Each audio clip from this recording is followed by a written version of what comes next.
Bloomberg Audio Studios. Podcasts, radio, news.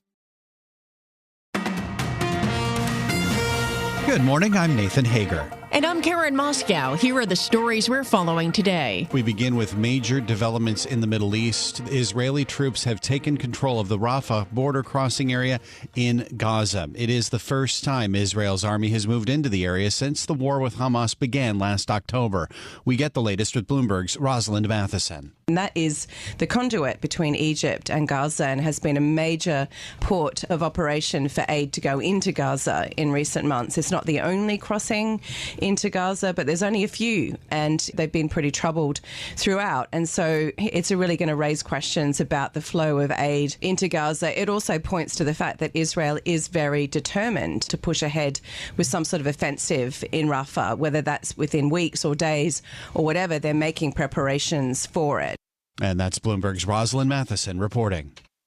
Well, tensions build in Gaza, Nathan. College campuses across the country continue to grapple with pro-Palestinian protesters. Columbia University called off its main commencement ceremony yesterday, less than a week after calling in police on demonstrators. Harvard and MIT are warning students to leave their encampments or face suspension. And Citadel founder and Harvard grad Ken Griffin is delivering a warning of his own. As a donor at Harvard, I've made it really clear I am going to curtail my charitable giving until Harvard recommits itself to meritocracy in a very public and profound way. Citadel's Ken Griffin says the protests are the product of a failed education system. He spoke at the Milken Global Institute conference in Beverly Hills. And Karen, President Biden plans to speak as well. He's expected to denounce the growing number of anti-Semitic incidents across the country on college campuses. We get that story from Bloomberg's Steve Potisk in Washington. During a speech at an annual Holocaust commemoration at the U.S. Capitol, the president is expected to criticize anti-Jewish rhetoric at the protests as unacceptable. He will also urge Americans to speak out against anti-Semitism and other forms of hate. A White House official says Biden will also recount the atrocities of Hamas's October assault on Israel as the deadliest attack on Jews since the Nazi campaign to exterminate the Jews of Europe, and say too many people are downplaying both events. The speech highlights the political dilemma facing Biden at the 7-month mark of Israel's war in Gaza, which has exposed divisions within the Democratic Party that could hurt his chances of winning the November election. In Washington, Steve Potisk, Bloomberg Radio. All right, Steve, thank you. Now to the latest on the criminal hush money trial of Donald Trump. The former president returns to court today, facing a threat of jail time for additional gag order violations as prosecutors gear up to summon big-name witnesses in the final weeks of the case. Bloomberg law host June Grasso explains. For the second time, Judge Juan Merchan found Trump in contempt of court for violating a gag order. He fined Trump $1,000 and warned he could jail him for further violations of an order intended to protect witnesses as well as jurors. The judge said he understood the significance of jailing a former president and current candidate, especially since putting Trump behind bars would raise serious logistical issues. But at the end of the day, quote, I have a job to do, and part of that job is to protect the dignity of the system. In New York, June Grasso, Bloomberg Radio. And Bloomberg's June Grasso says that Trump has repeatedly attacked the gag order and claims it unfairly is restricting his free speech rights. And in other news this morning, Karen, it's another setback for Boeing. This time in space, the first launch of the plane maker's Starliner space capsule with astronauts on board has been delayed. Officials found something wrong with a valve on the Atlas V rocket that was supposed to send that spacecraft into orbit. Now investigators will have to decide if that valve needs to be replaced. The next backup dates for liftoff are today, this Friday, or Saturday. Well, we turn to the markets now, Nathan, and shares at UBS are up more than 8% overseas. The Swiss bank has returned to profit after 2 quarters of losses. UBS reported first quarter net income of almost $1.8 billion, 3 times what analysts were expecting. CEO Sergio Ermotti told Bloomberg the absorption of its former rival is going well. As we integrate the new colleagues from Credit Suisse on our platform, we start to see the pipeline developing. We are able to execute. So it's very much aligned with our expectations of improving the mix between our markets business and our banking business in the investment bank. CEO Sergio Armati says the bank is targeting the completion of the legal merger with Credit Suisse by the end of the month. And get the full conversation on the Bloomberg Talks podcast feed, available on Apple, Spotify, and anywhere else you get your podcasts. And those aren't the only earnings we're seeing out of Europe this morning, Karen. We're watching shares of UniCredit. They are up more than 3%. Profit at Italy's second biggest bank topped analyst estimates as higher fees and lending income boosted revenue. On the flip side, BP is down about 0.5%. First quarter profit and cash flow at the oil major fell by more than expected, and net debt increased. BP, though, did maintain the pace of its share buybacks. Well, here in the U.S., Nathan, shares of Palantir Technologies are down more than 9% in early trading. Investors were unimpressed by the company's outlook for annual sales. And we get the story from Bloomberg's Charlie Pellet. The stock has already tripled in the past year. The company did nudge its annual revenue forecast slightly higher to a range of $2.68 to $2.69 billion. Analysts had expected $2.68 billion on average. Palantir is one of the marquee stocks of the tech world's current AI frenzy, with new products helping to catapult it more than 200% over the last 12 months. Co-founded by Peter Thiel, Palantir develops software and analysis tools for companies and government agencies allied with American interests.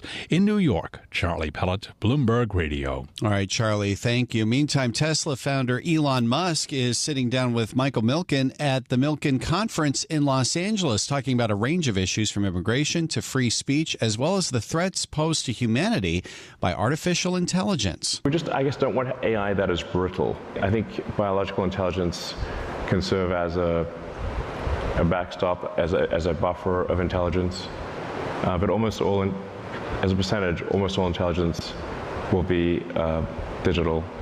It's like, well, what role will there be for us? I don't know. Elon Musk, also the founder of SpaceX, added that AI still has a long way to go before it can become a viable tool in the space exploration industry. There was no mention of Tesla, one of Musk's other companies, during that conversation at Milken. And it is time now for a look at some of the other stories making news in New York and around the world. For that, we're joined by Bloomberg's Michael Barr. Michael, good morning. Good morning, Karen. After a nearly 2-hour meeting with House Speaker Mike Johnson, Republican Congresswoman Marjorie Taylor Greene says she plans to meet with him again today. Greene will be joined by fellow Republican Representative Thomas Massey. The two have threatened to oust the Speaker, but the motion to vacate hasn't gained much support among their colleagues. Greene speaking to reporters after yesterday's meeting. So I just had a long discussion with the Speaker in his office about ways to move forward for a Republican-controlled House of Representatives. When pressed on whether she still plans to move forward with her motion to vacate, Representative Greene said we'll have more information after today. Speaker Johnson described Monday's meeting as lengthy and constructive. An American soldier is behind bars in Russia. Local media reports Army Staff Sergeant Gordon Black is accused of stealing and beating a woman. Black may have been visiting a woman he met while stationed in South Korea. Black's mother, Melody Jones, describes the couple's relationship as volatile and says she was worried about her son visiting Russia. I'm hoping he's not being tortured or hurt. It's just hard being a mom and being in that situation and not knowing, not being able to touch him, hug him, tell him it'll be okay. Sergeant Black is the latest in a string of Americans detained in Russia, joining businessman Paul Whelan, held since 2018, and Wall Street Journal reporter Evan Gershkovich, held since last year. Scores of pro-Palestinian protesters were blocked by the police from getting close to the Met Gala, one of the most exclusive annual events in New York City's calendar. The demonstrators were heading toward the venue, the Metropolitan Museum of Art on the Upper East Side, when they were intercepted by the NYPD. As for the Met Gala itself, it featured a garden green tinted carpet and A-list celebrities from film, fashion, music, sports, politics, and social media. This year's attendees included Jeff Bezos, Steve Schwartzman, Kim Kardashian, Serena Williams, and Matt Damon. One person who wasn't there. I threw my hands in the air and said, show me something. Grammy winner Rihanna, who was said to have come down with the flu. Global news 24 hours a day and whenever you want it with Bloomberg News Now. I'm Michael Barr, and this is Bloomberg, Karen. I could get sick just thinking of what to wear to the Met Gala. But you always nail it, Michael Barr. All right, Michael Barr, thank you. It's time now for the Bloomberg Sports Update, and here's John Stashower. John, good morning. Good morning, Karen. Like old times at the Garden, the Knicks and the Indiana Pacers in the postseason. They met 6 times in an 8-year period, the 1990s to 2000, and those were mostly close series, tight games, and this series opener not decided until the final minute. One-on-one with Nembhard, backing his way in at the top of the key. Shot clock down to 6. DiVincenzo, deep three, left side. That's good! And the Knicks are on top by 3 with 39 seconds to go. Knocked away by Hart, stolen by McBride, taken by Anunoby, dribbles towards midcourt. Game 1 goes to the Knicks, 121 to 117. On WEPN, Knicks led once again by Jalen Brunson. 43 points, 21 in the fourth quarter. The list of players to have 4 consecutive 40-point playoff games is short. Michael Jordan, Jerry West, the former Nick Bernard King, and now Brunson. DiVincenzo had that tie-breaking 3, finished with 25 points. Josh Hart, as usual, played the whole game, 24 points, 13 rebounds, 8 assists, 3 steals. So the Villanova guys led the way. Game 2 at MSG tomorrow. Statement win by Minnesota, playing without starting center Rudy Gobert, and yet by halftime in Denver, up by 26. They won by 26 as both Anthony Edwards and Karl Anthony Towns scored 27. Timberwolves go home up 2-0 on the defending NBA champions. Stanley Cup playoffs, the Bruins scored 3 times in a 7-minute span of the second period and won game 1 at Florida. 5-1, 5 Boston goal scorers, including Brandon Carlo, who arrived at the rink just before face-off. His son was born yesterday morning. At the Garden tonight, Rangers and Hurricanes, game 2. After getting swept over the weekend, Mets went to St. Louis, blew a 3-0 lead. But Brandon Nimmo homered 7th inning. Mets won 4-3. Red Hot Phillies beat the Giants 6-1. The Phils have won 17 of the last 20. 5th straight win for the Dodgers as Shohei Ohtani hit a Major League leading 11th homer. John Stashower, Bloomberg Sport, Karen Nathan. Coast to coast on Bloomberg Radio, nationwide on Sirius XM, and around the world on Bloomberg.com and the Bloomberg Business app. This is Bloomberg Daybreak. Good morning. I'm Nathan Hager. We want to get to the latest now from the Middle East. Israeli troops have taken control of the border crossing area in the southern Gaza city of Rafah. This comes a day after Israel's military told residents in the eastern part of that heavily populated city to leave immediately ahead of a possible attack. Joining us from Tel Aviv now is Bloomberg Israel economy and government reporter Galit Altstein. Galit, good morning. Thank you for being with us. Can you tell us the situation in Rafah now as far as we understand it? Yes, hi. Good morning, Nathan. So as you mentioned, the Israeli army has taken control of the Rafah border crossing. This is the Gazan side of the crossing. It also has an Egyptian side, but obviously Israel is now centered on the Gazan side of this crossing. We know that the IDF tells us this morning that this operation stemmed from intelligence and that this is a highly targeted, specific operation that is meant, as the IDF says, that involves counterterrorism there. So that's what we're seeing on the ground now. The Israeli army also says that the vast majority of the people who are in the eastern parts of Rafah and were asked to evacuate yesterday have, in fact, evacuated. And that is also what made this operation possible. So it sounds at this point as though it's falling short of the major operation that the U.S. and many of Israel's allies have warned against? Yes, that is true. The sense that we're getting is that this is a very targeted operation. What happened several days ago is that Hamas militants bombarded Israeli forces from the area of the Rafah crossing. They were shooting toward the Kerem Shalom crossing, which is on the border between Israel and Gaza. And after this incident, Israel said that it wants to retaliate. And based on the location from where the Hamas attack took place from, near the Rafah crossing, and other intelligence that the IDF gathered, they decided to move forward with this operation. As I mentioned, and as you mentioned, they say that this is a very specific targeted operation that is taking place there now, and we're not sure that this is part, it's hard to separate and distinguish the two, but this is not necessarily part of the all-out Rafah operation that Israel and the U.S. and many others have been talking about and anticipating over the past several weeks. And of course, this comes hours after Hamas said it had gotten behind the latest ceasefire proposal, but Israel's war cabinet had rejected that latest proposal. What happened with the ceasefire negotiations? What was it that the Israeli war cabinet came out against? Right. So I have to say that the information on this is still, flowing in as we speak. But as far as we can tell, there are two issues that I would say are sticking points in the proposal that Hamas said yes to and that Israel has rejected last night.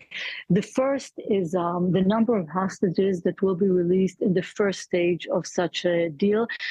Israel and the other mediators have been talking about 33 Israeli hostages, live hostages that will be released at the first part of this deal. And as far as we can tell, what Hamas has said yes to is the release of 33 hostages that will be dead or alive, and Israel does not want to accept that. And the second thing, which is maybe more of a principal issue, is the fact that after the first stage of the deal is finished and the deal moves on to its second stage that involves the release of Israeli soldiers who are being held hostage by Hamas, that would involve something that is being referred to as a sustainable ceasefire. In other words, it's a permanent ceasefire that is meant, at least as far as Hamas is concerned, to stop Israel from going back to fighting after the ceasefire deal is over. And that is something that Israel has been rejecting and that Hamas wants very much. And that is a very major sticking point for the sides now. And from what we understand, maybe the biggest one at this time. This is Bloomberg Daybreak Today, your morning brief on the stories making news from Wall Street to Washington and beyond. Look for us on your podcast feed at 6 a.m. Eastern each morning on Apple, Spotify, and anywhere else you get your podcasts. You can also listen live each morning starting at 5 a.m. Wall Street time on Bloomberg 1130 in New York, Bloomberg 99.1 in Washington, Bloomberg 106.1 in Boston, and Bloomberg 960 in San Francisco. Our flagship New York station is also available on your Amazon Alexa devices. Just say, Alexa, play Bloomberg 1130.